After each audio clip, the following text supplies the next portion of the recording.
We don't have a problem with them. They have a mind.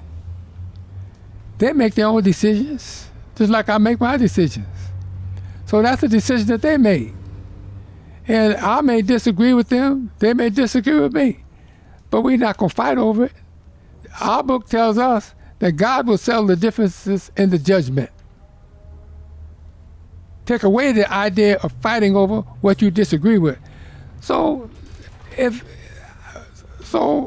I live my life, and then we have people who are part of that community everywhere. But we don't have a problem with them, and we don't go around negatively talking about them. Whatever they want to call themselves, call yourself. You want to call yourself Jackalini? Hey, that's fine with me. It's not a problem with me, and I'm not going to make it a problem. Make it my problem. You mentioned how God will settle these things on the judgment day.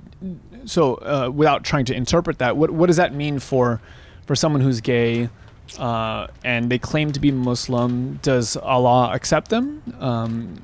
Is that an automatic, like, you're kicked out? Like, what does that mean if someone identifies as gay or lesbian and also is a practicing Muslim? Are those two things incompatible?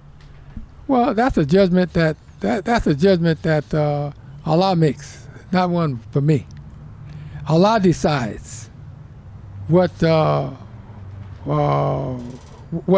fate awaits all of us. Allah decides that. Allah decides whether you are living your faith. Allah decides that. And if you say that you are that, then why you say that which you do not? So, I don't have a problem with them. I be with them and talk with them. I can have a conversation with them, but it doesn't bother me. They're human beings. They're human beings that think differently than I do. Sure.